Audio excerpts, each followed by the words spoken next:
За бүгдээрээ сууцгаая. За шинэ оны минь хүргэе. Бүгдээрээ биеиндээ шинэ оны минь хүргэсэн үү? Амжсан уу, амжаагүй юу? Бүгдээрээ орж ирээ суугаад урагшаага хар сууж байгаа л гараа авчиж та юмдаа тийм үү? Заахан минь хүргээрээ шинэ оны минь хүргэе. Шинэ оны минь хүргэе. 2026.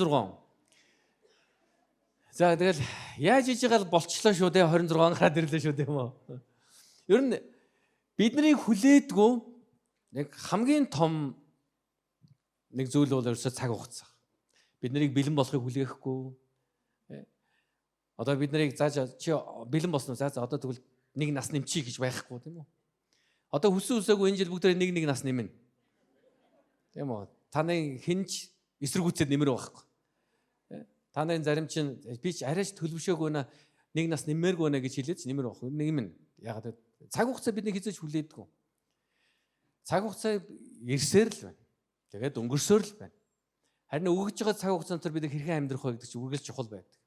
Ер нь нэг ийм үгийг бид нар зөндөө ярьдэн шүү дээ ментэнд. Хэдэн жил амьдрах вэ гэдэг нь тийм чухал биш. Харин хэрхэн амьдрсан бэ гэдэг нь үргэлж чухал байдаг. Тэгээд бид нар иймэрхүү гой юм уран цэцэн утга учиртай гүн философик үгэнд их дуртай мөртлөө өдөр бүрийн амьдралд ер нь хэрэгжүүлдэг тийм үү? Өдөр бүр тэгэл өөрсдийнхөө хүсэл, өөрсдийнхөө таалалд аливаа зүйл нийцчихвэл тэрний дагуу амьдрах гэдэг. 2026 Бурхны зорилгыг биелүүлж амьдрах. Энэ бас таны хүсэл байгаасаа. Бурхны зорилгыг биелүүлж амьдрах юмсан гэж. Мэдээж 25 оны 12 сарын 31-ний орой та ерөнхийлөгчийн үгийг сонсоод шампансаг буудуулаад эсвэл тэрнээс өмнөхөн та залбираад гэр бүл дээрээ сууж байгаа. Эсвэл та дотроо бодоод эсвэл тэмдэглэлийн дэвтэр дээр бичээд за 26 онд бас та ингэн тэгнэ гэж зөндөл юм бодсон баг. Та өөрийнхөө хувийн амьдралд альваа сайн сайхан зүйлийг хийхийг төлөвлөж бодох гэдэг бол энэ бол сайн зүйл мөн. Гэхдээ та Бурхны зорилгын төлөө яаж амьдрах вэ гэдгээ бодох, үүний төлөө өөрийгөө зориулахыг хүсэх, бас төлөвлөх санаатайгаар, зорилготойгоор үүний төлөө амьдрах гэж хичээх гэдэг бол өөрөө маш их үнцэнтэй юм байна. Тэгэхээр өнөөдрийн би та бүхэндээ хуваалцах номлын сэдэв бол Бурхны зорилгын төлөө хамтдаа хэрхэн үйлчлэх вэ гэдэг. 2026-нд баярлалаа. 2026-нд бид нэр Бурхны зорилгын төлөө хамтдаа хэрхэн үйлчлэх юм. Бурхны зорилгыг биелүүлэхин төлөө би ямар байр суурьтай байх ёстой, та ямар байр суурьтай байх ёстой. Бид нэг юу ойлгосон байх ёстой гэдэг талаар бизнесийг хуваалцмаар байна. Тэгээ Ром номын 12-ийн 1-8. За энд яг Христ доторх тэр шинэ амьдрал, Христ итгэлийн хүмүүсийн хувьд бид нар хэрхэн нэгэн бие байж амьдрах тухай маш тодорхой хэд хэдэн зүйлсийг өгүүлж байгаа.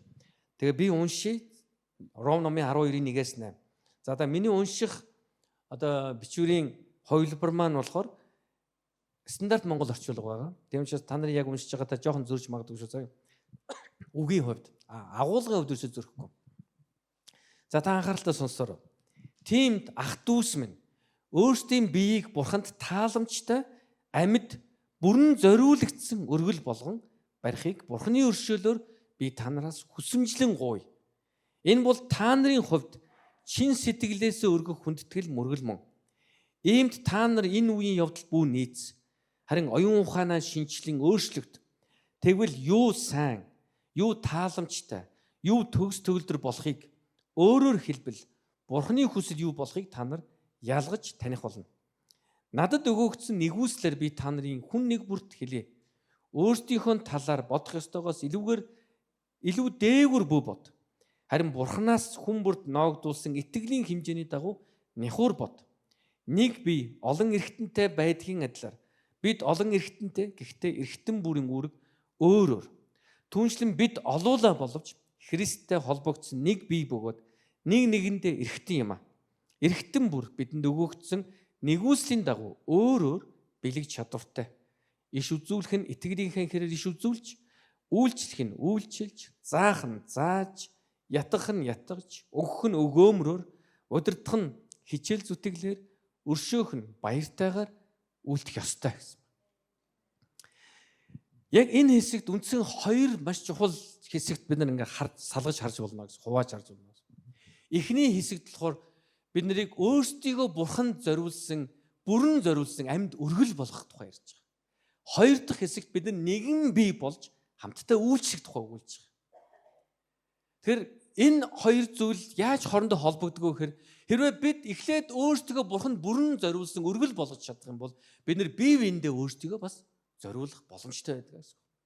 Бид нар бурханыг таньж мэдэх тусмаа бид нар бие бинийгээ хүлээж авах, бие бинийгээ хайрлах, бие биенийхэн төлөө амьдрахад суралцж эхэлдэг байна. Бид нар бурханд өөрийгөө зориулж, бурханыг таньж мэдэхэд одоо гүйхэн байх юм бол бид нар хамтдаа нэг баг болж үйлчлэх нь маш сул байдаг гэсэн. Тэгээ бид нар өөрөөр одоо хүмүүс бид нар өөрөөр одоо үзэл бодолтой магадгүй бидний гэр бүлийн хүмүүжил маань өөрөөр хүн бүрийн боловсролын түвшин бас ялгаатай байх. Хүн бүхний чадвар нь бас өөр. Гэхдээ эзэн бидний нэг зорилгын төлөө дуудсан байна. Энэ хөр түүний агуу захирамжийг биелүүлэх. Үндэ Христийн чуулган гэдэг бол бид нар нэгэн баг болж бие бинийгээ урамшуулах нь хамгийн ихний зорилго биш гэдгийг ойлгох хэрэгтэй. Хамгийн чухал зорилго биш гэдгийг ойлгох хэрэгтэй. Яг л эцсийн бидний хамгийн чухал зорилго юу гэхээр Христийн бие бид нар хамтдаа бие бинийгээ урамшуул зоригжуулаад сайн мэдээ түгээх. Бурхны агуу захирамжийг биелүүлэх. Илгээлтэнд оролцох гэдэг бол энэ бол бидний эцсийн зорилго байна гэсэн. Тэмчээс чуулган хэрхэн бие бинийгээ урамшуулдаг вэ гэдгээр дүгнэгддэг. Хэрхэн Бурхны үгийг биелүүлж, агуу захирамжийг биелүүлж байгаа вэ гэдгээр чуулганд дүгнэгдэх болно гэсэн. Энэ бол үр жимс, үр дүнгийн тухай ярьж байгаа. Тэгэхээр бид нар чуулган ямар ч чуулган бай өсөж үржээсэй гэж үздэг. Өсөж үржих гээд байгаа зорилго маань нөхөр Бурхны захирамжийг биелүүлж байгаагийн л тод жишээ болдог гэсэн үг. За тэгээ энийг бүгдээр энэ хоёр үндсэн хэсгийг хамтдаа харцгаа нарийн. Эхлээд бид өөрсдийгөө Бурханд бүрэн өргөх хэрэгтэй. Ингэж хэлсэн. Энд гурван зүйлийг бид хандж хэлж байгаа. Нэгдүгээр тиймд ах дүүс минь өөрсдийн биеийг Бурханд тааламжтай амьд бүрэн зориулагдсан өргөл болгон барихыг Бурханы өршөөлөөр би танаас хүсэмжлэн гуй. Энэ бол та нарын хувьд чин сэтгэлээс өргөх хүндэтгэл мөргөл мөн гэсэн. Тэгэхээр бид нар өөрсдөө Бурханд бүрэн зориулсан амьд өргөл болгож өөрийгөө өргөхөд хамгийн ихний мэдэх ёстой зүйл юу гэхээр хүндэтгэл мөргөл. Хүндэтгэл мөргөл гэдэг бол Бурхантай харилцах хувийн харилцаа юм байна. Хэрвээ бид нар Бурхантай харилцах хувийн харилцаан дээр өсч чадахгүй байх юм бол бид нар өөрсдөө Бурхан зориулсан амьд өргөл болгож өргөж чадахгүй байна гэсэн үг. Бурхантай харилцах хувийн харилцаа гэдэг бол бидний итгэлийн амьдралын маань зөвхөн итгэлийн амьдралч гэлтгүй бидний амьдралын маань зөв шууд энэ суур үндэс болдог. Иохан номын 15 дахь бүлэг дээр эзэн хэлсэн бол би бол усан үзмийн мод юм а гэж. Тэгээ та нар бол мөчөр юм а гэсэн. Тэгэхээр модны хамгийн чухал одоо зүйл юу гэхээр мод үнцээрээ дамжиж хүлээж авсан бүхнээ мөчөрдөө хөгжөдөг. Тэгээ модтой холбоотойгоо мөчөр үр жимс ургуулах боломжтой л гэсэн. Тэгэхээр хамгийн гол нь мөчөр модтойгоо нэгт холбоотой байж ижил тэр жимсийг тэр цэцгийг одоо ямар үр жимс ургуулах ёстой тэр үүргээ биелүүлдэг. Тэгэхээр эзэн хэлсэн би бол усан үзмийн мод гэж эзэн хэлсэн. Харин та нар бол миний мөчөр юм аа гэсэн. Тэгээ саяны яг энд хэлэгдэж байгаа зүйл дээр юу гэж хэлж байгаа вэ гэхээр бид нар өөрийгөө амьд бүрэн зориулсан өргөл болгохын тулд юу хийх хэрэгтэй гэсэн бэлээ. Бид нар хүндэтгэл мөргөлийг. Энэ бол та нарын хүндэтгэл мөргөл юм аа гэсэн. Мөргөл хүндлэлийн амьдрал маань бидний энэ хувийн итгэлийн амьдралын маань суур болдог. Энэ маань үнэхээр Бурханд бид нар өөрийгөө бүрэн зориулсан үгүй юу гэдгийг илтгэж яддаг гэсэн. Бурханд үнэхээр итгэж буй хүндэл Бурханыг хүндэлж түүнийг магтан дуулж сүнслэг мөргөлд цаг гаргадаг. Бурханд итгэж байгаа хүн. Зүгээр Бурхан байдаг гэж боддог. Тэгээ Бурхан миний амьдралд нэг сайн сайхан тусламжаа үзүүлээсэ гэж хүсдэг хүмүүсийн хувьд Бурхантай харилцах хувийн харилцаа нь хөгжидэггүй юм. Яг л Бурханыг тэд зүгээр амьдралд ашиглахыг зорддог учраас. Бүтэн зэдэр цуглаан дээр ч юм бол айгуул эх 7 хоногт визэнд ороход хэрэг болж магадгүй гэж үздэг учраас. За бүтэн зэдэр цуглаанд очиод эсвэл нэг пастораар залбируулчих юм бол тэр зээл нь бүтчих байхаа гэж горддог учраас. Яг ийм амьдралын хэм маягтай байх гэдэг бол бид нар Бурханд өөрийгөө бүрэн зориулсан амьд өргөл болж чадахгүй байна л гэсэн. Өргөл болгож өөрийгөө амьдралыг өгөхгүй байна гэсэн. Бид зүгээр Бурханыг ашиглах гээд байна л гэсэн. Яавал Бурхан надад ашигтай байх тухай бодож байна гэсэн. Тэгээ Бурханд өөрийгөө бүрэн зориулсан амьд өргөл болгоно гэдэг нь Бурхантай харилцах хувийн харилцаа бөгөөд миний амьдралд ямар нэгэн зүйл өгөгдөх, эс өгөгдөхөөс үл хамаарч Бурханыг хүндэлж түн талархах тэр итгэлийн тухай ярьж байгаа. Тэгээ маш олон тохиолдолд итгэгч нар ингэж ярьдаг. яг олон тохиолдол шүү. Олон итгэж гэж би хэлээгүй. Олон тохиолдол зарим итгэж нар. Яг одоо бурхан талархаар юм ойрд юусо болсонгүй гэдэг. Яг юу болох штэ? Юу болвол та бурхан талархах вэ? Нэгсэндээ өөрийнх нь хүсэл биелэх тухай яриад байна л да. Нэг байр савтай болчих юм бол, нэг унаа тэрэгтэй болчих юм бол ойр дөр нэг бурханыг нэг алдаршуулчихар юм болсонгүй. Үнэн дээр бид нар ямар нэгэн зүйлтэй болоод бурханыг алдаршуулж, бурханд хүндэтгэл мөрөглийг өргөнө гэж бодож байгаа бол бидний фокус, бидний төвлөрөл маань бурхан биш, ямар нэгэн зүйл байгаад байна гэсэн. Тэр зүйлээс болж би бурханд талархах гэдэг байна гэсэн. Гэтэл үнэн дээр биднэрт бурхан амьдралыг өгсөн гэдэг үгийг санаж явах хэрэгтэй. Тэгэхээр би ямар нэгэн зүйлтэй болсон учраас биш, би зүгээр амьд байгахын төлөө, Есүс Христ миний төлөө ирсний төлөө, Есүс Христ миний төлөө доромжлогдож гутаагдсны төлөө, Есүс Христ миний төлөө загалмаа дээр цовдлогдож өгсний төлөө, Есүс Христ миний төлөө оршуулгадаж тэр үхлийг ялж амьсныхын төлөө би талархдаг байх нь энэ бурханы таалал, бурханы хүсэл дээ болдог. Тэгэхээр бид нар өөрсдөө би үнэхээр бурханд өөрийгөө бүрэн зориулсан амьд өргөл болсон гэж хизээ бид нар ингэж хэлж чадна гэж. Бид ямар нэгэн зүйлээс үл хамаарч, үл шалтгаалж бид бурханд хүндэтгэлийг, мөрөглийг, бурханы үгийг уншихад цагаа гаргадаг, зориулдаг, залбирдаг болсон тэр үед бид өөрийгөө би бурханд өөрийгөө бүрэн зориулсан амьд өргөл болсон байна гэдгээ харах боломжтой юм аа. Эхний шалтгаан. Хоёр дахь нь ингэж хэлсэн байна. Иймд та нар энэ үеийн явдал бүү нийц, харин оюун ухаанаа шинжлэн өөрчлөгд. Тэгвэл юу сайн, юу тааламжтай, юу төгс төгөлдөр болохыг өөрөөр хэлбэл бурханы хүсэл юу болохыг та нар ялгаж таних болно гэсэн байна. Энэ үеийн явдал, энэ дэлхийн явдал бүү нийцээ гэсэн. Дэлхийд хүлээн зөвшөөрөхийн төлөө бүү амьдраа гэж хэлж байгаа нь яг энэ үгний юуны тухай яриад байна гэхээр бурханлаг амьдрал, ариун амьдралын тухай ярьж байна гэсэн. Тэгмчээс юунд тааламжтай, юунд хэн тааламжтай, надад тааламжтай сэтгэл төрүүлэх тухай биш. Эсвэл хэн нэгэн тааламжтай сэтгэл төрүүлэх гэдэг юм биш. Бурханд юу тааламжтай юм? Юу бурханы хувьд зөв юм? Түүнийг сонголтын тухай ярьж байна. Тэгээд ингэс ариун амьдрал. Тэгэхээр бид нар өөрсдөө ингэж дүгнэх хэрэгтэй болж байна гэсэн. Би өөрийгөө үнэхээр бурханд бүрэн зориулсан амьд өргөл болсон гэдгээ нэгдүгээрт юу гэлээ? Санаж гэнэ үү? Сүнслэг мөргөл бурхантай харилцааны тухай ярьж. Миний амьдрал, миний хүсэж байгаа зүйл биелээгүйч би бурханд залбирсан хэвээрээ, бурханыг хүндэтгсэн хэвээрээ, бурханыг магтан дуулсан хэвээрээ байгаа. Энэ бол би бурханд өөрийгөө бүрэн зориулсан амьд тэр өргөл болж ийн гэдгийг бид нар харж байгаа. Хоёрдугаарт нь одоо юу гэхээр ариун амьдрал, бурхан таалагдсан амьдралаар амьдрах нь өөрөө би бурханд өөрийгөө бүрэн зориулсан амьд өргөл болж байна гэдгээ бид нар бас харах боломжтой юм байна. Оюун ухааны шинжлэлийн өөрчлөгдөх нь биднийг ариун амьдралууд дагуулдаг. Бурханы үгийн дагуу амьдрах нь түүнд өргөж буй хүндлэл, мөргөл бас мөн гэж хэлж байгаа. Энэ ариун амьдрал чинь, энэ зөв амьдрал чинь өөрөө бас мөргөл юм аа, хүндлэл юм аа гэдэг хэлж байгаа юм аа. Бид бурханы хүслийг мэдэх үед зөв амьдралыг сонгодог. Тэгээ амьдрал өөрөө тэр чигээр сонголт гэж бид нар мэднэ тийм үү? Бид нар өглөө босоод сонгосон. Энэ цуглаан дээрийгээ сонгосон биз дээ. Тэгээ сонгосон хүн байна уу? Яна зарим нь гараа өрөхгүй болохоор яагаад ирсэж мэдэхгүй. Тэгээ ингээ нэг мэдсэн чи ингээ яваад ороод ирсэн үү те? Эсвэл хин нэгэн жигтэд авчирсан уу? Жигтүүлж ирсэн хүн байна уу? Тийм үү? Гараа өргөөрөө таны жихийг жихэн дээр чинь гарт тавьж өрөөж үгүй гэнэ. Надад нэг юм инээт нэг шок юм санагдлаа. Нэг юм Христ итгэгчдийн дунд байдаг нэг юм хошин юу байхгүй. Онигоо. Ингэсэн гинэ нэг Боб гэж залуу хөө. Өглөө босоод сүмдөө явах уу? Хөлбөмбөгийн тэмцээн рүү явах уу гэдэг сонголт хийх хэрэгтэй болж байна. Яг өөрийнх нь дэмждэг баг нь яг тоглох болчиход байдаг. Тэгээд яг тэр багийн тоглолтонтой зэрэгцээд сүмдөө явах цаг ингээд таарчаад болдгоо. Тэгээд тэр эзний өмнө хурж ядсан гэсэн юм л. За бурхан минь та шийдэж өгөөч гэдэг. Сүмдөө явах уу? Эсвэл хөлбөмбөгийн тэмцээнд явах уу гэдэг. Тэгээд тэрийг шийдэхин тулд тэр зоо саясан байна. Тэ? Уусаа Библиэлд зоо саяал шийддэг. Би сайхан тэгээд зоо саяасан. Тэгээд сүлд буухан бол би сүмдөө явна, тоо буухан бол би хөлбөмбөгийн тэмцээнэ үзнэ гэдэг. Бурхан минь шийдэж өгөөрэй гэсэн. За тэгээд энэ залуу тэгж тиймэрхүү шийдлээ гаргаж ингэсээр байгаад тэгээд дараа нь хөлбөмбөгийн тэмцээн дээр очсон байна. Тэгээ хөлбөмбөгийн тэмцээн дээр очсон нэг ихний үе дуусны дараа ирэхгүй юу? Тэгээ найгцсан гайхаад чи ямар орой ирж байгаа юм бэ?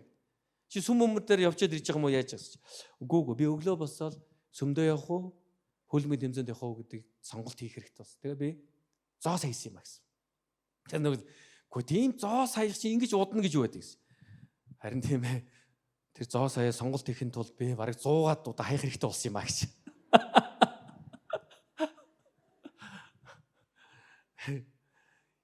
Зуутах 99 удаа сүмдөө явдаг болсон байгаа байхгүй юу? Хамгийн сүүл 100 удаа хайсан чинь тоо болсон байгаа байхгүй юу? Тэгэл сонголтоо хийсэн байх шийдвэр. Бид нар заримдаа яг ийм хандлагатай амьдрдаг юм амьдрал. Бурхны үг рүү ханддаггүй. Бид нар заримдаа сүм рүүгээ очдгоо.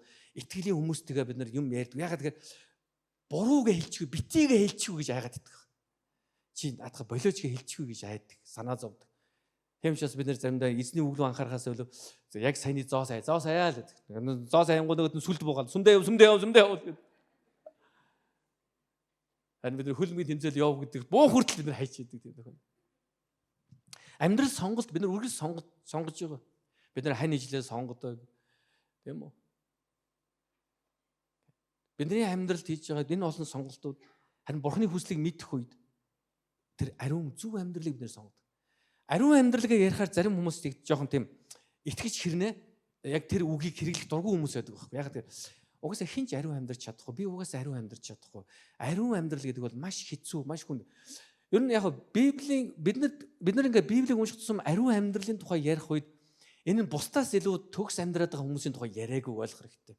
Ариун амьдрал гэж хэлж байгаа Библийн зарчим бол энэ бол үйл явцын тухай ярьдаг. Нэгсэндээ хүн өөрийнхөө алдаанаас суралцаж, өөрийнхөө гим нүглээсээ эргэж, гим нүглээ давтахгүй байхад суралцаж, зөвийг ирж авах хүсэл, сэтгэл тэмүүлэлтэй амьдрах амьдралын тухай ярьж. Энийг бол ариун амьдрал гэж бид нар ярьж байгаа. Тэрс бид нар яг Бурхны ариун төгс байдлыг амьдрал дээр хэрэгжүүлэх гэдэг зүйлийн тухай яриаг. Яг бидний хинч нэгүүлт хүмүүс бидний хинч Бурхны төгс ариуныг амьдрал дээр хэрэгжүүлэх боломжгүй юм. Тийм учраас Есүс Христ бидний төлөө загламаар цоглогдож ариун цусаараа бидний нүглийг уучлсан байна. Амен. Тийм учраас энэ ариун амьдрал энэ бол бид нар түүнд өргөж байгаа. Өөрийгөө бүрэн зориулж өргөж байгаагийн нэг одоо гэрчил болдгоо гэсэн. Нэг одоо юу гэлээ? Энэгээр бид нар харж болно гэсэн, дүгнж болно гэсэн. Тийм учраас нэгдүгээрт нь юу вэ? Бурхантай харилцаа, бурханд хүндлэл мөргөл. Энэ нь биний амьдралд ямар нэгэн сайн зүйл болсон, эсвэл эс болсноос үл хамааран бурханд хүндлэл мөргийг өргөж чадах гэдэг бол бид өөрсдөө бүрэн зориулсан амьд өргөл болгосон юм байна бурханд. Хоёрдугаарт нь бид нар ариун амьдралыг сонгож, зөв амьдрахыг хичээж, өдөр бүр сонгож, бурханы үгийн дагуу амьдрахыг сонгох гэдэг бол бид нар өөрийгөө бурханд бүрэн зориулсан амьд өргөл болгож өгч байгаа юм байна гэдэг. Тийм үү? Тэгэд нөө оюун ухаанаа шинжлэн өөрчлөгдөх гэж байгаа. Энэ бол бурханы үгээс л төрнө. Тэрс бид нэг гоё юм бодоод байвал бидний оюун ухаан гоё шинжлэхдэх тухай яриаг. Бурханы үг бидний оюун ухааныг шинжилж өөрчлөх тухай ярьж байгаа. За гурав дахь энэ одоо шинж тэмдэг бол юу гэж бид нар өөрийгөө бүрэн зориулсан амьд өргөл болсон шинж тэмдэг юу гэхээр ийм байна. За би уншия. Надад өгөөгдсөн нэгүслээ би та нарын хүн нэг бүрт хэлье. Өөрсдийнхөө талаар бодох ёстойгоос илүү дээгүр бүү бод. Харин Бурханаас хүн бүрт ноогдуулсан итгэлийн хэмжээний дагуу няхуур бодоо гэсэн байна. Гурав дахь шинж тэмдэг нөхөр даруй амьдралын тухай ярьж байгаа. Эхнийх нь Бурхантай харилцах, хувийн амьдралын тухай, хувийн харилцааны тухай. Хоёр дахь нь юу? Ариун амьдрал. Гурав дахь шинж нь юу гэхээр даруй амьдралын тухай ярьж байна. Өөрийгөө бодох ёстойгоос илүү дээгүр бүү бодоорой гэж хэлсэн байна. Даруй хандлагыг устгадаг дөрвөн дайсан байна. Дөрвөн дайсан байна. За энэ дөрвөн дайсан бид нар өөрийнхөө дотор л олж хардаг. Энтэйгээ бид нар тэмцдэг байгаа. Даруй байх энэ бол бас бидний сонголтын тухай ярьж байгаа. Энэ бид нар нэг өглөө босоод нэг мэдсэн чи өөрөө мэдлгүй л даруй болцсон гэж ярих нь ер нь учир дутагдaltaй шүү. Ер нь даруй байхыг бид нар сонгодог. Та нар санаж байгаа бол бардам зам бидэнтэй үргэлж хамт байна тийм үү? Бүгдээ хажууд байгаа юм дээр хэлэхгүй би жоохон бардам юм багмаа. Яс хэлэхэд хэцүү. Хэлэх гэсэн чинь нөгөө бардам зам хөдлөөд хэлж болохгүй нөө. Би жоохон бардам юм багыг хэлэх гэх нөгөө бардам зам саад бол хэлж болохгүй нөө. Тий, бардам зам бидэнтэй үргэлж хамт байдаг. Энэ бол нэг талаар муу мэдээ. Харин сайн мэдээ байна. Бардам зам бид нар ялж болно. Сонголт хийх боломжтой. Тэгэхээр даруй хандлагыг маань устгаж яадаг энэ дөрвөн дайсныг бид нар мэдэх үед өөрийнхөө дотор тэрийг мэдрэх үед тэрнтэй тэмцэх хэрэгтэй болдог. Нэг дэх дайсан өөрийгөө хохирогч болгох. Юм болгонд өөрийгөө хохирогч болгоно. Би хохирч байна гэсэн энэ мэдрэмжийг тээж түүндээ итгэх гэдэг бол даруй занг устгаж яадаг. Нэгсэндээ би зовж байна. Тэрнээс болоод би л зовж байна. Би хамгийн их ажиллаж өөрийгөө зориулж тэгээ хүмүүс жаргаж байна. Би авах ёстой хүндэл шагнал авахгүй байна гэх мэтээр бодож тэгээ тэндээ итгэж байгаа. Би л хамгийн их хөдөлмөрлөж байгаа. Манай гэрээс хамгийн их мөнгийг би л олж байгаа л гэл. Тэгс чи энэ хүмүүс юм уу гэж бод. Энэ хохирогчийн энэ хандлага маань биднийг Бурхны өмнө даруй байхад саад болдог. Хохирогч сэтгэлгээ хэзээч бидэнд сайн ашиг тусыг авчирдаг юм аа. Хохирогч сэтгэлгээ биднийг хэн нэгнийг буруутгаж, өөрийгөө өрөвдөж, бид нар улам сул дорой болдог баг. Яг бол бидний өмнө байгаа зүйлийг хийх урам зориг, итгэл найдвар тэхээс илүүгээр энэ ял болдог баг. Тэгээ харьцуулж, барьцаж, өрсөлдөж эхэлдэг баг. Энээс болж. Энийг бид нар ялах хэрэгтэй. Тэгээ та нар санаж байгаа бол миний нэг хэлэх дуртай үг гэдэг шүү дээ. Итгэл найдвараа гээгээгүй хүн хизээж хохирогчийн дүр тоглодог юм аа гэж тийм үү? Итгэл найдвараа гээгээгүй бол бид нар хохирогчийн дүр тоглохгүй, орохгүй л гэсэн. Итгэл найдвар байх одоо ингээд нэгсэндээ тэр бүх зүйлээ Бурханд итгэж найдахаас зүгээр өөрийнхөө хүч чадал найдаад ирэхээр л хүн чинь ерөөсөө хохирогчийн дүр рүү орж эхэлдэг. Тэгэл би л энэ гэрүүлийг тийжээж чинь, би л энэ мөнгө төрийг олж чинь, эсвэл би л их хөдөлмөрж ажиллаж чинь, би л энэ бүхнийг бий болгож чинь, би л гэтэл эднэр намайг хүндлэхгүй байна, намайг сонсохгүй байна, надад авах ёстой шагнал юм өгсөнгүү, надад өгөх ёстой хүндэл юм халамж юм өгсөнгүү гэж бодоод ирэхээр энэ бол үнэндээ бидний Бурханы өмнө байх даруй тэр хандлага зүрх сэтгэлийг устгаж идэг, үүний эсрэг дайсан болж идэг. Хоёр дахь шалтгаан юу гэдэг вэ гэхээр дайсан юу гэхээр өөрийгөө бүх шудраг зөвийг тогтоогч гэж бодох үед. Би л зөв байгаад, би л зөв хараад байна, би л зөв бодоод байна.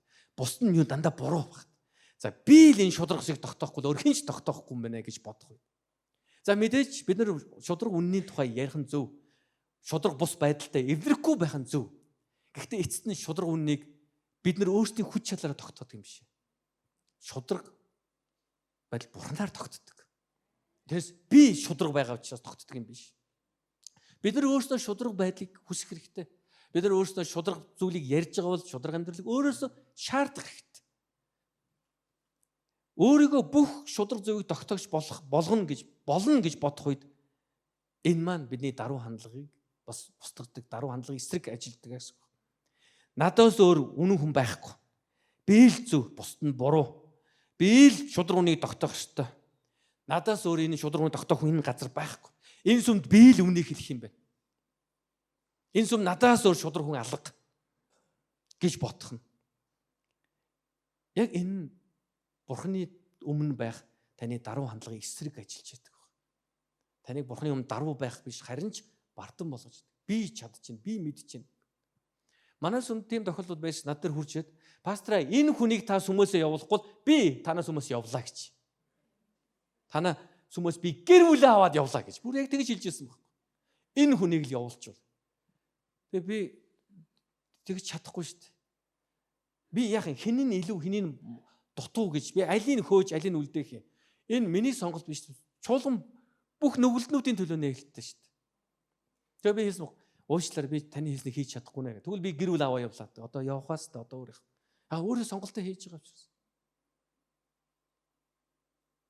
Нөхтөө бид нар яг ийм бодолд автах үед би л өөрийгөө зүв байна. Би л өөрийгөө бусдаас илүү ариун амьдарч байна. Эсвэл би л жигжигхэн шудраг үнийг тогтоох ёстой гэж бодох нь үндэ даруй байдлыг эсрэг ажилтдаг шүү.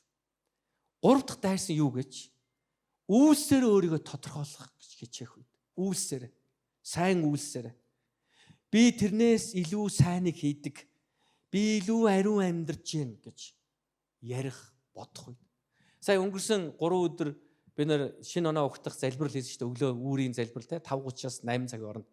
Маш олон хүмүүс хамрагдсан. Олон пасторууд хамрагдсан. Олон өөр сүмийн олон хүмүүс хамрагдсан тийм үү? Бид чинь олон чуулганууд хамтарч нэг зохион байгуулдаг байхгүй те. Есүсийн хаанчлал. Энэ жил Есүсийн хаанчлал найдвар цуглаан манай амьд сүм бол гол одоо зохион байгуулагч байсан. Тэгээд энэ өшөө олон сүмийн хүмүүс, залбирагч нар, янз бүрийн сүмийн хүмүүс, янз бүрийн олон пасторууд оролцсон байна. Тэгэл хэрвээ хэн нэгэн хүн тэр залбиралд ирсэн хүн би өглөө үүрээр би 5:30-аас 8 хүртэл залбирсан учраас тэр доржоос илүү би өрөөгд ингээд бодоод эхлэхэд л энэ ямар нэгэн буруу болчих. Тэр залбирал бүхэн чи ямар ч утгагүй болчихно гэсэн. Та яг хэнд залбирсан бүүмэд. Маш их цагийг бурхантай өнгөрүүлээд байна гэж ярьсан хэрнээ хүмүүстэй харьцаж чаддаг хүмүүс байдаг. Шүүдэг, буруутгадаг, ялалдаг. Тэгсэн хэрнээс би залбираад байна л гэдэг. Библи уншаад байдаг. Өдөржин Библи уншаад, өдөржин залбираал байдаг. Тэгсэн хэрнээ л хэрүүл урвал хийгээл энд тэнд очиод. Тэгээ ямар сандаа тийм хүмүүс сандаж би хэлдэг байхгүй. Та ер нь яг ямар бурхантай цаг өнгөрүүлээд байна. Би сайн мэдэхгүй л шүү. Яг миний уншиж байгаа Библийн бурхантай цаг өнгөрүүлж байгаа бол харин ч эсрэгээр нь байна. Шүмжлэх нь багасаж, шүүх нь багасаж, улам илүү нэгүслэлийг ойлгож, бие биентэй нэгүслэр хандаж эхэлдэг. Тэгэхээр өөрийнхөө үйлсээр өөрийгөө тодорхойлох гэж оролдох нь энэ нь бидний даруй хандлагын эсрэг ажиллаж байдаг байна. Дөрөвдөх дайсан юу гэж? Дуудлага мэдэхгүй байх. Өөрийнхөө дуудлагыг мэдэхгүй байх. Өөрийнхөө бэлэг аваасыг тийм үү дуудлага мэдэхгүй байх нь үндэ бидний даруй хандлагын эсрэг ажиллаж байдаг. Юуны төлөө ямар байр суурь дуудагснаа мэдэхгүй байх. Ийм үед өөрт нь юу зөв санагцнаа л хийх гэж зүтгэдэг байна. Энэ ч зөв санагдал тийшээ зүтгэхгүй жорж нэг юм хийх гээл, энэ ч зөв санагдал тэрийгч барьж авч хийх гээл, одоо ингээл бүх л юмыг зохицуулах гал ингээ. Энэ юунаас бол яг хүн өөрийнхөө дуудлагыг амьдралынхаа зорилго дуудлага ямар бэлэг авьяастайгаа ойлгохгүй үед энэ бидний даруй байдлын эсрэг байдаг. Ажилтдаг гэсэн. Бид нар дуудлага мэдэх хэрэгтэй. Юуны төлөө дуудагдснаа. Дуудлага мэдсэн хүн л даруй зангаар өөрийн дуудагдаагүй зүйлсээ бусдад үлдээж чаддаг байна. Энэ би пастораар дуудагдсан. Энэ миний хийх ажил мөн. Энэ бурхан надад энийг бол одоо мэдүүлсэн. Эзний дуудлага миний амьдралд ирсэн гэдгийг би мэдэж итгэж хүлээж авсан байна.Эмчээс би энийгээ би сайн хийчмээр. Эндээ би үнэнч баймаар. Би энэ дуулж хуурдахаар дуудагдаагүй гэдгийг мэдчих.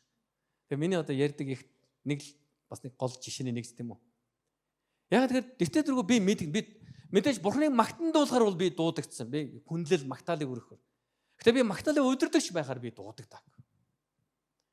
Хэрвээ би магтаалаа өдөрдөгч байх юм бол ер нь бол маш л хэцүү юм бол тохиолдно амьд өсөмт. Тэр энэ нөө дуудлага мэдэхгүй байх үед бидний дотор нэг атаархал өсөлтөө бий болоод идэг. Би юунд дуудагснаа мэдэхгүй байх. Уур хүрээд. Би гой дуунд дуртай, гой дуулж байгаа хүмүүсийг бас ямар нэгэн хэмжээгээр би бас ялгана. Энэ хүн гой дуулж шүү. Энэ хүн бас зөв дуулаад байна шүү гэж ялгана. Гэхдээ би хүнд ингээ нэг дуулахыг заах юм тийм юм надад ерөөсөй байхгүй гэсэн мэрэгжлийн төвшин юу ч байхгүй. Би бүтэн цадар цуглаан дуусаад би 3 удаа номлол гэртээ очиад амраад юу хийдэг гэж Voice Mongolia үздэг. За зарим хүмүүс ингэлдэг. Пастра тэр чинь Монголын Voice Mongolia юу ч биш ээ. Гэхдээ надад бол юм байгаа байхгүй. Юу ч биш юм. Тэ?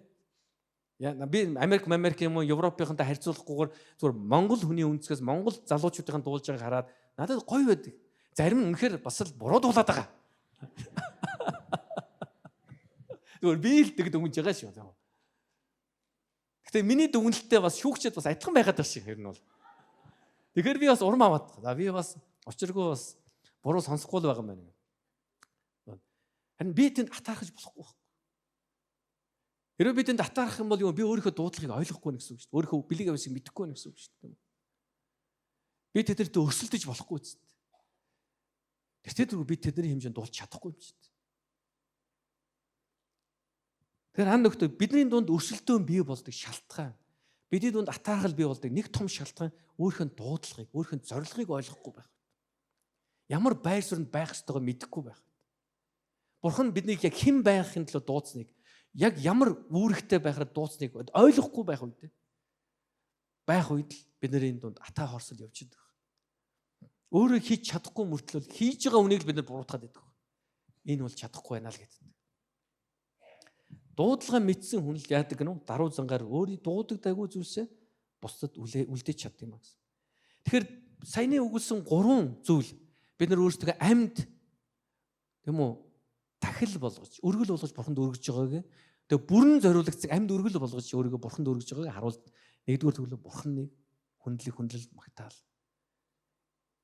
Тийм үү? Бурхантай харилцах, хувийн харилцаа. Хоёрдугаарт ариун амьдрал, зөв амьдралыг сонгох. Гуравдугаарт юу гэнэ үү? Даруй байхыг сонгох. Тэгээ даруй байхад нь бидний даруй хандлага цаадуулдаг 4 дайсны тухай би хэллээ тийм үү? Энтэйгээ өөртөө тэмцсэн. Та нар тэмцсэн. Энийг өөртөө ойлгуул, мэдүүл. Ингэм бол бид нар эзэн таалагдсан тэр даруй амьдралаар тэр үр жимстэй амьдралаар амьдрах болно гэсэн үг. Тэгэхээр дээрх 3 амьдралын хэв маяг нь биднийг бурханд өөрийгөө бүрэн өргөсөн үгүйг тодорхойлж байна гэсэн. Үүний үр дүнд бид нар 2 дахь зүйлийг орж байгаа. Эхнээс нь бид нар өөрсдөө хэн дүрх ёстой гэнэ үү? Бурханд өргөөрэй. Илч Паул бас загтал дээр бичсэн байдаг байхгүй. Та нар эхлээд Тесалоник хотынд хэлсэн байдаг юм. Та нар эхлээд өөрсдөө бурханд өргөөд тэгээд дараа нь бидэнд өргөсөн юм а гэсэн. Үнэхээр энэ бол итгэлийн амьдралын маш чухал зарчим. Хамгийн эхлээд бид бурханд өөрсдөө өргөж, бурханыг таньж мэдэж, бурханы бидэнд өгсөн итгэлийн тэр зөв амьдрал, итгэлийн тэр дотор өсөхийн төлөө бурханд найдаж, бурханд өөрийгөө зориулах дараа нь бид нар биеиндээ өөрсдөө зориулах тухай гэж. Тэгм учраас 2 дугаар хэсэгтэр юуны тухай ярьсан гэхээр биеиндээ өөрсдөө зориулна, нэг бие болон үйлчлэх тухай ярьж байгаа. Тэгм учраас ингэж хэлсэн байгаа. 4-8 дугаар эшлэлээр нэг бие нэг бие олон эргэнтэнтэй байдгийн адилаар бид олон эргэнтэнтэй гэхдээ эргэнтэн бүрийн үүрэг өөр. Түүнчлэн бид олуулаа боловч Христтэй холбогдсон нэг бие бөгөөд нэг нэгэндээ эргэтэн юм. Эргэтэн бүр бидэнд өгөгдсөн нэгүслийн дагуу өөр бэлэг чадвартай гэж. Халелуя. Гой сэтгэл чинь ууж юу ингээд гой онгоохгүй нү? Бүгдээр ингээд баян сонсоргоод залхсан. 25 сонсч л байсан. Энэ надад ер нь бол арай би энийг мэдэх тусам баг заримдаа би зарим 7 хоногт өдөр бүр би өөртөө сануулах хэрэгтэй болдог. Үгүй байдаг. Юу гэхээр хүн бүр өөрөөр бэлэг аваастай шүү гэж. Яг тэр заримдаа бид нар биевиндээ тийм байхгүй юм шаардаад байдаг байхгүй. Хүн харж чадахгүй байгаа өнцгийг бид нар харж чадаагүй төлөө буруутгаж болохгүй боломжгүй. Энэ бол маш тодорхой. Хүн харсан хэрнээ тэрийг үл тоогоод бол одоо тэр хүн бурхны өмнө өөр хариуцлага өгнө шүү дээ. Тэгэхээр хүн бүрд өгөгдсөн өөр бэлэг авяас байна, чадварууд байна. Тэгээ үүнийгээ дагаад үүрэг хариуцлага нь хүртэл өөр өгөгдсөн байна. Тэгэхээр энийг бид нар яг ойлгоод энд итгээд бурхны надад өгсөн тэр дуудлага, бэлэг авяасыг бид бүрэн сэтгэл хангалуун болох үед бид нар өрсөлдөхөө болдог, бид нар тэмцэлдэхээ болдог, бид нар барьцалтахаа болно, бид нар атаарахаа болно, бид нар яг нэг бие болж одоо хамт үйлчилж чадна гэсэн. Миний хамар гар хоёр хизээж өрсөлдөх боломжгүй шүү дээ. Яг миний гар хизээж хамрын үргийг үүсгэхгүй шүү дээ. Би хамраа битүүлчихэд гараараа амьсгалж байгаа гэж хэлж болохгүй шүү дээ. Эсвэл та нар андуурахгүй шүү дээ миний хамар гар хоёрыг. Хажууд байгаа хүнээс асуудаа. Хамар гар хоёрыг андуурах өөрөө гэж асуудаа. Андуурах хүн байна уу? Үгүй ойлгомжтой. Ингэчүүл яг би өнөөдөр миний гар хамар болж байгаа шүү гэлээ. Та юу гэж бодох вэ? Манай пастор сүүлийн жоо мэдрэл муу тоолоод байгаа. Одоо ер нь пастраа солихгүй болохоо байлаа шүү. Яасан манай пастор гар нь хамар болсон гэж ярьж байгаа юм байлээ. Тэр нөхрийг ер нь солино. Эзний юм залбирна. Бурхан минь та Саулыг солисны хадил Батал пастор сольж өгөөч. Ягаад гэвэл хамар нь гар болцсон. Биш гар нь хамар болцсон гэж явж илээ гэнэ. Яг ийм л юм болно. Хинт ч ирүүл сонсогдохгүй. Яг маш тодорхой байхгүй энэ бол. Маш тодорхой. Тэгэд энд ингээд тэр тодорхой хэдэн бэлэг авьяасын тухай ярьж байгаа. Иш үзүүлэх бэлэг авьяасын тухай ярьсан. 1-р Коринтын 14:3 дээр хэлсэн байна. Харин иш үзүүлдэг хүн хүмүүст хандаж ярихдаа тэднийг босгон байгуулж урамшуулн тайтгаруулдаг юм аа гэсэн. Иш үзүүлэх гэхээр бид нэр заавал ирээдүйн тухай ярих гэдэг. Уучлаарай. Заавал ирээдүйг ингээл зөгнөж ярихыг иш үзүүлэх гэж бид нар хадгаад. Гэтэл бичвэр маш тодорхой өгүүлж байгаа зүйл нөхөр энэ иш үзүүлэг нь бусдыг босгон байгуулж урамшуулж тайтгаруулдаг юм аа гэж. Энэ бол бэлэг авьяас гэж хэлсэн байна. Биеийнхээ төлөө залбирч, биенийхээ урамшуулж, тайтгаруулж, тайвшруулж босгон байгуулах гэдэг бол бурханаас өгсөн бэлэг авьяас. энэ иш үзүүлгийн бэлгээс бүх хүнд байгаасаа. Зарим хүмүүст энэ эсрэг бэлэг авьяас байгаад байдаг. Хүний төлөө залбирангуутаар нэг хар мар юм хараад байдаг хүмүүс гэдэг юм. Нэг л юм буруу байна танай гэрт. Танай гэрт нэг улаан юм байна маа нэг айлгаад байдаг. Тэр юмнаас юу салаарай. Ер нь бол айц Бурханаас өгөгдөхгүй л ойлгох. Айц үнийг ингэж айлгаж сүрдүүлж. Ер нь гайж урсгалд маш их элбэг байдаг зүйл байхгүй юу? Чи одоо манай яг сургаалыг биелүүлэхгүй яг юм. Биелүүлэхгүй бол чи ерөөсөл там таягдана. Ингээл үхэн. Чи яг одоо там таягдана. Чи хизээш мөнхөн улсд орохгүй ямар ч боломж байхгүй гэдэг. Маш их айцсаар дамжуулж энэ одоо гайж урсгалын хүмүүс одоо энэ үйлчлэлт өөрсдөө бүрэн зориулж яадаг ба. Үндэ бид нар айцсан сүнсийг биш, бидэнд айцсан сүнсийг биш, харин итгэл, хайр, тийм үү? Эрд зоригийн сүнсийг Бурхан бидэнд өгсөн гэдэг. Тийм учраас аногтой иш үзүүлж биеийнхээ төлөө залбираад биенийхээ урамшуулж явах хэрэгтэй. Энэ бэлэг авьяас байгаа гэсэн ба. Үйлчлэх гэсэн байгаа. Тэр үйлчлэх гэдэг энэ бэлэг авьяас нь бусдад үйлчлэх тухай ярьж байгаа шүү. Бусдад үйлчлэх. Тийм. Еврей номын 6-гийн 10 дээр ингэж хэлсэн байдаг. Бурхан шудраг бус бишээ. Өөрийнх нь нэрийн төлөө Бурханы тусгаар ариун хүмүүст үйлчилж явсан эдэгвэч үүс ба хайраа харуулan үйлчилсэн хэвээр байгааг чинь тэрээр мартахгүй гэсэн. Гайхалтай биш гэж юу? Би үүндээ үйлчлэх юм бол Бурхан мартахгүй гэж. Бурхан өмнөх үйлчилжсэн хүмүүсийг санаж байгаа. Одоо үйлчилж байгаа таныг ч гэсэн Бурхан харж байгаа гэдэг хэлж. Хэмжээс энд ухтагч хийж байгаа хүмүүсээ Бурхан та нарыг харж байгаа. Магтаалд үйлчилж байгаа хүмүүс Бурхан та нарыг харж байгаа. Амен. Энэ сүм чуулганд үйлчилж байгаа. Эсийн бүлэгт үйлчилж байгаа. Тэр дагалдагчийн бүлэгт үйлчилж байгаа бүх хүмүүс та нарыг харж байгаа. Өнөөдөр энэ цуглааны нэг хэсэг болоод хүмүүсийн төлөө үйлчилж байгаа хүн бүрийг Бурхан харж байгаа. Тэгээ юу гэж хэлсэн гэж тэрээр мартахгүй гэсэн баг. Бурхан мартахгүй гэсэн баг. Тэгээ цааш нь заах ятгах тухай ярьж байгаа. Эфес номын 4:11 дээр хэлсэн байдаг. Тэрээр заримыг нь илч, заримыг нь иш үзүүлэгч, заримыг нь сайн мэдээд тунхаглагч, заримыг нь хончин, заримыг нь багш болгосон юм а гэж. Хүн бүр адилхан байх тухай хэлээгүй. Хүн бүр төгөгцөн өөр үүрэг хариуцлагын тухай ярьж байна. Дуудлагын тухай ярьж байна. Бэлэг авьяасын тухай ярьж байна. Заах чадвартай байх тухай ярьж байна. Тэгээ мэдээч заах ятгах гэдэг нь энэ нэг жижиг бүлэгт зааж ятгах гэдгээс илүү хүмүүст одоо масс хүмүүст зааж тэднийг сургах гэдэг лүү бид нар илүү бас бодоод байдаг байхгүй. Олон хүнд л ярьдаг заах ганцхан тэр бэлэг авьяас юм багтаа. Гэтэл нөгөө Тимотед хандаж Илч Паул юу гэж хэлсэнгээр бусдад заах чадвартай хүмүүс дамжуулаар сурч мэдсэн зүйлээ хуваалцаарай гэсэн байдаг. Тэгэхээр нэгсэндээ бас бид нар энийг хоёр төвшөнд харах хэрэгтэй нэгсэн. Мэдээж олон хүмүүст хандаж заадаг, сургадаг, анги танхимд одоо хүмүүсийг эзний үгээр урамшуул заадаг, эсвэл бүтэн зөвдөр номлоор дамжуулж хүмүүс заадаг ийм хүмүүс ийм бэлэг авьяас байлаа гэхэд бас жижиг бүлэг дотор бусдыг дагалдагч болооч, Христийн дагалдагч болж, Бурханыг таньж мэдгэт нь Бурханы үгийг хуваалцдаг, тэрийг ятгах чаддаг, урамшуулдаг ийм бас авьяас, бэлэг авьяас Бурхан өгнө гэсэн байгаа гэдэг хэлж байгаа шүү. Дараа нь өгөх гэж Үлс номын 14 дээр маш сонирхолтой хүний тухай ярьдаг Корнел гэж. Энэ бол харь үндэстэн байсан, 100-ийн дарга байсан байгаа. Гэхдээ тэр маш өгөөмөр хүн байсан. Тэг ингэж хэлсэн байдаг. Корнел тогтож хараад айц давтан гэж. Тэнгэрлэгчийг хараад үзэгдлээр тэнгэрлэгчийг хараад айц давтаж байгаа шүү. Юу гэвэ эзэн минь гэсэн тэнгэрлэгч түнд чиний залбирал болон өглгүүд чинь төлөөлөх хувь болж Бурханы өмнө дээш хүрчээ гэсэн. Маш чухал зүйлийг хийгүүлж. Корнел гэдэг энэ хүн залбирал ба өглөгдөө өгөөмөр байсан байна. Харин Библи юу гэж хэлсэн гэж Бурханд тэр нөр хүрсэн байна гэж. Бурхан өөр орчуулгад юу гэж хэлсээр Бурхан тэр чинь дурсаж байна гэсэн мэт. Өгөөмөр байх. Энийг бас Библи бэлэг авьяастай холбож хэлсэн баг. Зүгээр хэн нэгэнд туслах, нэг удаа туслах, боломжтой үедээ хүн туслах гэдэг бол нэг хэрэг.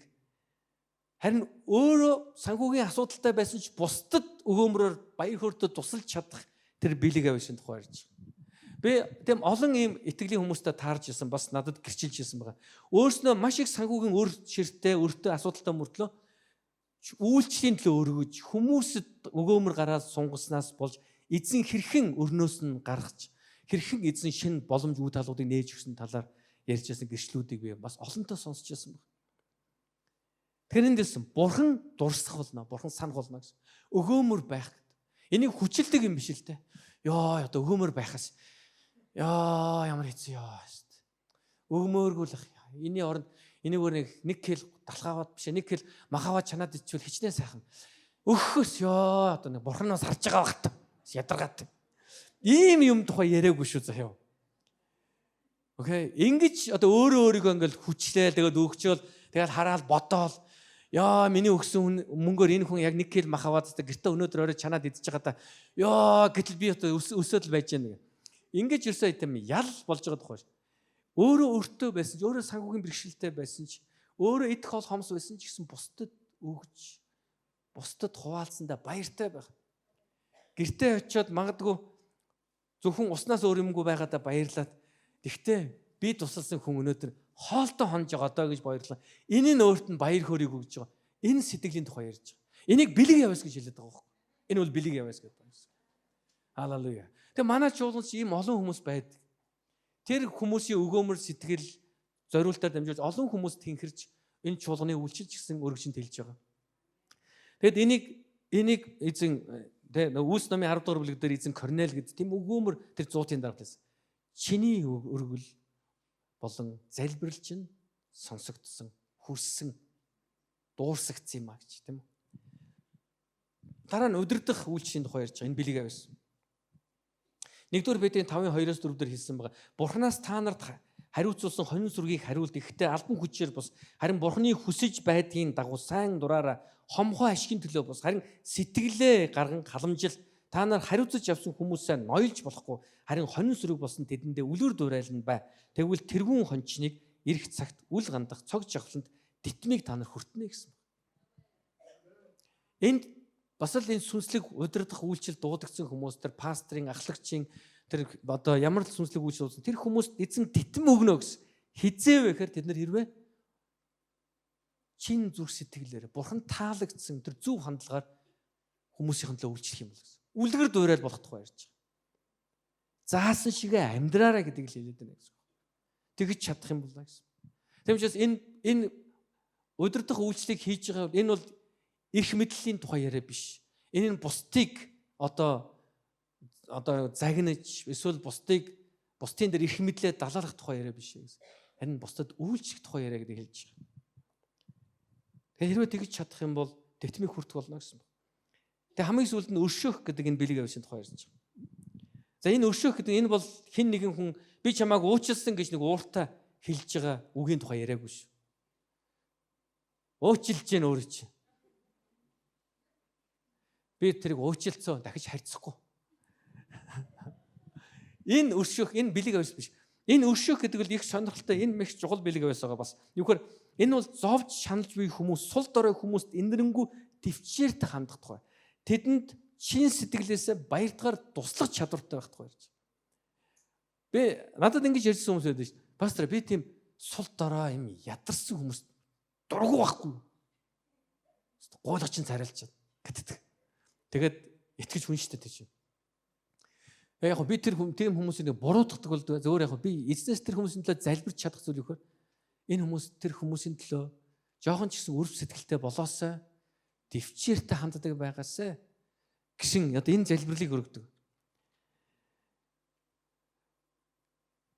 Үнэн дээр сул дорой хүмүүс дургу гэж ярих нь бол Библийн дагуу хандлага биш л дээ. Харин дургу байсан ч ядаж дэвчиж сурах. Учиргүй баяртайгаар тусалж чадахгүй байсан ч харин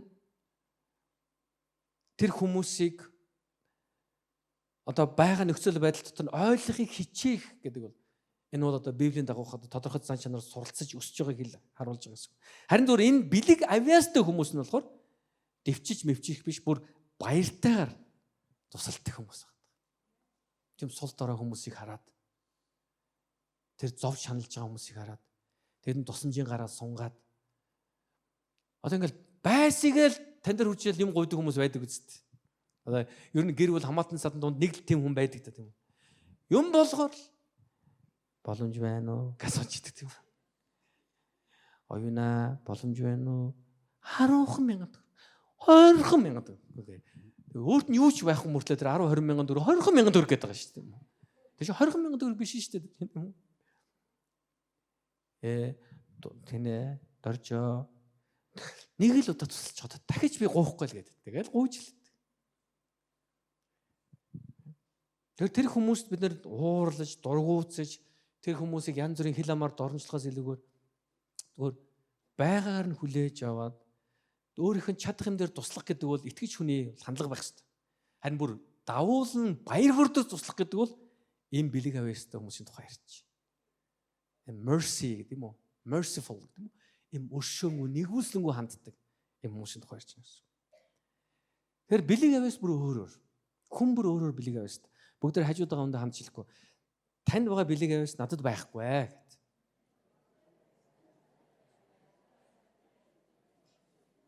Яаж юм? Ямар сонсогч? Танд байгаа бэлэг авьяас. Гинт тэгж хэлсэн чи гинт нэг дотор чинь сонь дургу өрчөө. Яхаараа энд байдаг юм надад байдгүй юм гэнэ.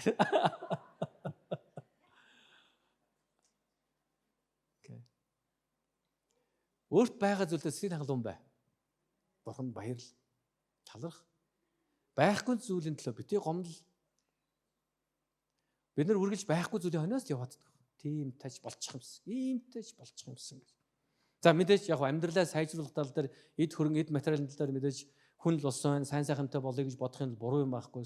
Зүгээр би нэг хандлагын хувьд өгсөн бэлэг авьяасын хувьд өгсөн чадварын хувьд бид нар өөрт байхгүй зүйлийн хойноос гашуудах юм байхгүй, харуулсах юм байхгүй. Харин зүгээр бэлэг авьяас дотроо илүү сайн байгаас. Тэгээд эцний нэгийг дүгнэж хэлэхэд бид эхлээд Бурханд өөрсдийгөө бүрэн өргөх үед бид биентэйгээ нэг баг болох энэ нэгэн бий болж амьдрах энэ үйлчлэлд бид суралцдаг байна. Бид нар өөрсдийгөө Бурханд бүрэн өргөхгүй бол бид бусдын төлөө ч өөрсдөө зориулж чаддаг. Яг бол бид бусдад өөрийгөө зориулж бусдын төлөө үйлчлэхэд тэрний маань жинхэнэ их ундраг суурь бол Бурхан. Бурхантай харилцаа маань л Бурханд өөрийгөө бүрэн зориулах тэр үргэл болох үед л бид бусд руу урсгадаг гэсэн үг. Амен. Ерөөлийг урсгадаг. Халелуя. Эзэнд бүх алдран байх болтугай. Бүгдээ хамтдаа босцгоё.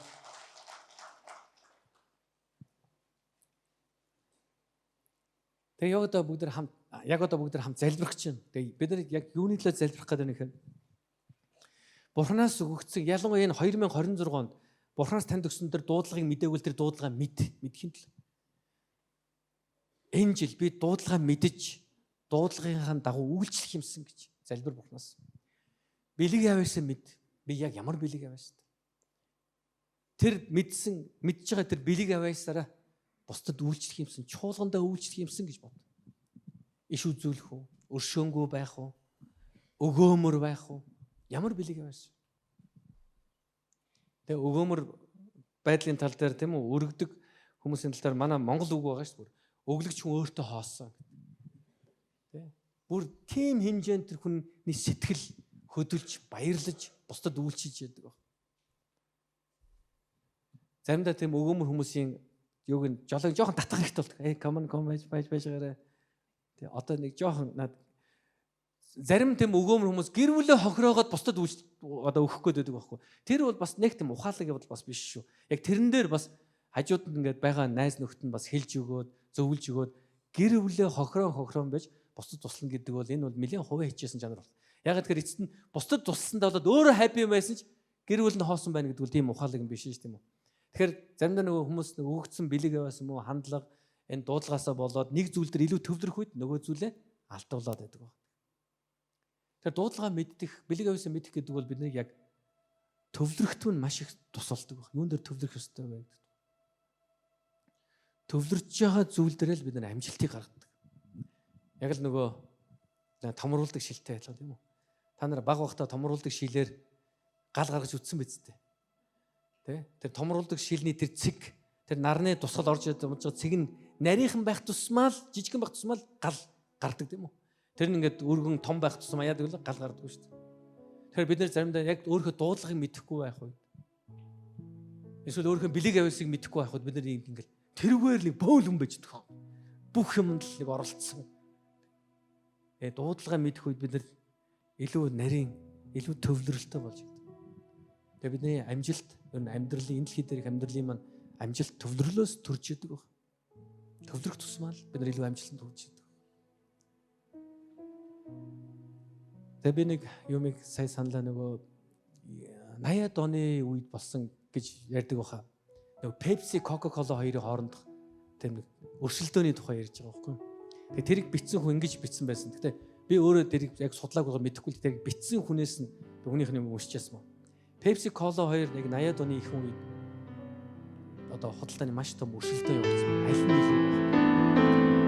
Тэгсэн юу болсон бэ? Pepsi ер нь бол зөвхөн Pepsi ундаа үйлдвэрлэхээс гадна юм хоолны газруудыг байгуулж ирсэн гинэ.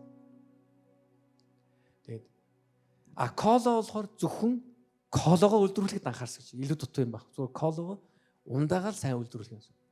Тэгээд дараа нь яг 5 жилийн дараа гэлөө 10 жилийн дараа ямар үр дүн төрсөн бэ гэсэн чинь колоны худалдан авалт нь одоо дэлхий дээр тархсан бөгөөд тэр нь өмнөх 10 жилийн өмнөхөөс 100 дахин ч илүү тийм хэмжээний худалдан авалт болсон бол Pepsi зүгээр 5 дахин л өссөн байсан гэсэн юм дүн гарсан юм байна л. Тэгээд тэрийг бичсэн хүн л тэгж бичсэн байл. Тэгээд тэр хүн бичээд юу гэсэхээр төвлөрөл амжилтын үндэс юм аа. Coca-Cola кологоо сайн борлуулахыг зорьсон бол Pepsi хажуугаар маш олон жижиг юмд анхаарлаа хандуулсан гэж. Одоо хоолны газар байгуулаад янз янзын юмд маш их хөрөнгө оруулалт хийсэн. Тэгэхээр анд өгтөө бид нар яг өөрийнхөө дуудлагыг мэдэхгүй үед олон зүйлтэй л худгалдаад яваад байдаг. Зарим нөхрөөд байна бас. За яг ирчүүд би бүх ирчүүдийг бас тэгж одоо шүүмжлэх гээд байгаа юм биш. Зарим ирчүүд өөрийгөө нэг гэр бүлийн төлөө дуудагдсан гэдгийг мартсан байдаг шүү.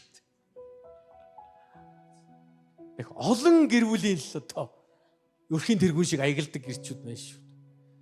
Энэ тентхийн ах дүү нар бүх эргэн тойронд байгаа хүн болгоны амьдралд оролцоод бүгднийгийн амьдралыг шийдэх гээл яваад. Эхнээс нь өөрхийн гэр бүл сайн эзэн бай. Өөрхийн тэргүүн бай. Өөрийнхөө эхнэрийн сайн хань бай. Өөрийнхөө эхнэрийн сайн хань байж чадахгүй мөртлөө өөр хүмүүсийн сайн хань байх гэдэг. Үгүй. Эхнээс нь өөрийнхөө эхнэрийн сайн хань бай. Өөрийн хүүхдүүдээ сайн аав бай. Өөрийнхөө хүүхдүүдээ сайн аав нь байж чадахгүй мөртлөө өөр хүмүүсийн сайн ах нь байх гэж үздэг. Хүүхдүүдээс харамлал хүнд авч юм өгөөт. Бүгдээ тийм байж болохгүй. Эхнэрүүд яг адил. Өөрийнхөө нөхрийн сайн хань бай. Өөрийнхөө хүүхдүүдийн сайн ээж нь бай. Тэгж чадахгүй мөртлөө өөр хүмүүсийн хүүхдүүдийг л ингээл анхаарал халамжлал. Өөрийнхөө хүүхдүүдийг бүгдийн золиос нь гаргаад өөр хүүхдүүдэд л янз янзын юм авч өгөөд л баярлуулад л яваад байдаг. Энэ бол маш том хувь ачаал гэсэн үг. Энэ нэгтэй мөгөөмөр бусдын төлөө гэсэн сайхан сэтгэлтэй хүн гэдгээс илүүгээр өөрийн сэтгэлийн таашаалын төлөө хамгийн түрүүнд Бурханаас танд өгөгдсөн үүрэг хариуцлага ухамсарлахгүй байна л гэсэн. Тийм учраас бүгдээрээ хамгийн эхлээд өөрхөн гэр бүл сайн хань бай, сайн нөхөр нь бай, сайн аав нь бай, сайн ээж нь бай, сайн эхнэр байцгаая. Бүгдээрээ амьд чуулгандаа сайн итгэж нь бай. Заримдаа тийм хүмүүстэй би таарчсан л манай сүм дотор өөрийнхөө сүм чуулганы яг үйлчлэл зориулж өрөхгүй мөртлөө энэ дэнтхийн үйлчлэл болгонд өргөсөн нэг хүн байдаг. Тэнд ч өгсөн пастраа би тэр үйлчлэлийг дэмжээ. Ямар гоё сайн бэ. За баяр хүргэе. Би мэдээж тэр хүнд хязгаарч чи сүмдээ хэдэг өгсөн гэж асууж байгаагүй л дээ. Ягаад асуух нь тийм зохистой биш гэдэг би мэднэ л дээ. Гэхдээ зүгээр яг өнөөдөр энэ шинэ оны эхний номлол дээр би сануулах. Эхлээд энэ сүмдээ өөрийнхөө сүнсний хоолыг авч байгаа, өөрийнхөө сүнсний гэр бүлээ болж харж байгаа газараа өөртөө хамгийн сайнаа зориулж байгаа. Тэгээд бусдлуу зориул. Яг энэ газараа чихэн дагалдагч байхад суралц, бусдыг дагалдуулах суралц. Тэгээд бусад үйлчлэл. Яг энэ чуулгандаа өөрийгөө бүрэн зориулах мөртлөө тэнд ч нэг юм одоо үйлчлэлд өөрийгөө зориулаад энд ч тэгээ. Яг би тэр үйлсийг үгүйсгээгүй ч гэсэн эхлээд эцний дуудсан дуудлага, эзний таныг суулгасан, төрүүлсэн газраа анхаар. Та санаандгүй энэ сүмийн нэг хэсэг болоогүй. Бурхан таныг зоригтойгоор, санаатайгаар энэ чуулганы нэг хэсэг болгосон. Тэмчээс амьд чуулганаа бүгдээр хамтдаа хөгжүүлцгээе. Энэ жил бидэнд маш том даалгаврууд байгаа. Бид нар мянган хүмүүс сайн мэдээ тарааж дагалдагчдыг төрүүлэх хэрэгтэй байгаа. Бид нар хаанчлын өргөөгөө барих хэрэгтэй байгаа. Бидэрт маш олон зүйл. Бид нар нөгөө бүх техникийн нөхцлүүд аваад дууссан гэдгийг та нар сонссон билүү үгүй лөө? Дууссан байгаа. Тэгээ бид дараа дараагийн шатны зүйл рүү ингээд анхаарал явж байна. Та нар үргэлжлүүлэн залбираараа энэ шинэ барилгын талаар ярихад та нар бас үргэлжлүүлэн залбираараа. Зарим нэгэн шийдвэрүүд энэ нэг сард гарах хэрэгтэй байгаа даа. Тэгэмжээс та нар бас залбирч байгаарай. Бүгдээрээ эзний зорилгын төлөө хамтдаа үйлчлцгээе нэгэн бие байж. Хамт залбирцгаая. Тэгээ эзний өмнө хэлээ залбираараа. Эзэн минь би дуудлага юм. Мэдж байгаа бол тэр дуудлага хэлээд эзэн та намайг юуны төлөө дуудсан би яг үүний төлөө би амьдрмаар байна. Үүний төлөө танад бэлэг авиас өгсөн энэ бэлэг авиасыг би өгсгмөр хөгжүүлмээр байна гэж. Тэгээ бэлэг авиас таны дотор өсөх ёстой байгаа шүү, өгчих ёстой байгаа шүү. Тэгээ бүгдээрээ эзэн лөө гараа сунгаад хамт залбирцгаая. Их эзний нэрээр түүнд хандан бүгдээрээ залбирцгаая. Эзэн минь та биднийг дуудсанд баярлалаа гэд. Эзэн минь бидэнд өгсөн бэлэг авиасын төлөө баярлалаа бүгд хамт залбирцгаая. Халелуя.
Их эзэн минь танд баярлалаа Иесус.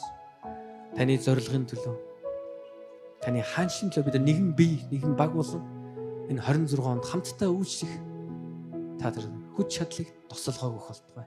Та нар эв нэгдлийг өгөх болтугай. Есүсийн нэрээр залбирч байна. Амен. Амен.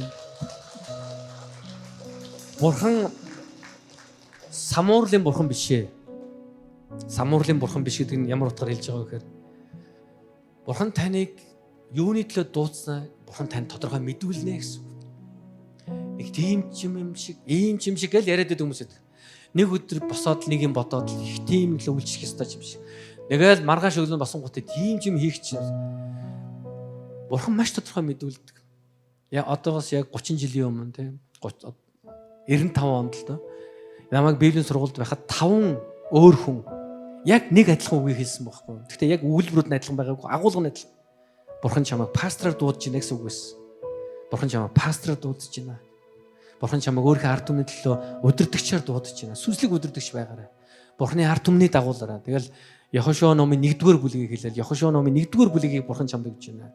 Йохошуатай адилхан ард түмний удирдаараа дагуулаарай гэж. Тэгвэл анх бол тэр 5 хүн сонсоод би их гоё санагсан л ямар гоё урам зоригтой. Гэхдээ би нэг л юм бодсон. За миний ч одоо пастор мастер болно ч гэж байх вэ гэж бодсон. Дараа нь харин Бурхан яг өөрөө миний зүрхэнд маш тод намайг энэ үйлчлэл дуудсан гэдгийг мэдүүлсэн байхгүй. Тэгэл яг тэр би маш их уйлсан тэр үед. Эзэн намайг гололгүйгээр, эзэн намайг ялгавралгүйгээр ийм сул дорой намайг өөрийн ийм нандин ариун үйлчлэл дуудсан гэдгийг мэдэх үед ямар их би уйлж, ямар их би тогтолсон гэж би өөрийгөө чадахгүй тухай бодоогүй байхгүй. Эзэн дуудсан дуудлага надад маш үнцэнтэй байсан баг. Анагтөө би тэр 5 хүн миний төлөө залбирахтаа хэлсэн учраас биш. Энэ үгийг хэлсэн учраас биш. Эзэн миний зүрхэнд намайг юуны төлөө дуудснаа мэдүүлсэн учраас би пастор байхыг сонгосон баг. Бурхны дуудлагад би дуулууртай байсан. Яг адилхан зүйлийг би танд хэлмээр байна. Хүмүүс таныг ямар нэгэн зүйлд дуудсан эсвэл хэлсэн учраас биш. Бурхан тань мэдүүлсэн учраас та тэр дуудлагын дагуу амьдраарай. 2026 он таны хувьд үнэхээр дуудлага мэдсэн, бэлэг авьяасаа мэдсэн, дуудлага бэлэг авьяасаар дамжуулж Бурханы зорилгын төлөө амьдрсан, Бурханыг алдаршуулсан тэр жил байх болтугай. Бүгдээ хамтдаа ерөөлийн залбирлыг үл авцгаая. Их эзэн таныг хамгаалж өрөөх болтугай. Эзэн таны дээр өөрийн нүрийг гэрэлтүүлж танд өршөөнгүй байх болтугай. Их эзний тусламж таны дээр байж танд амар тайвныг өгөх болтугай. Эцэгхүү ариун сүнсний нэрээр ерөөн залбирлаа. Амен.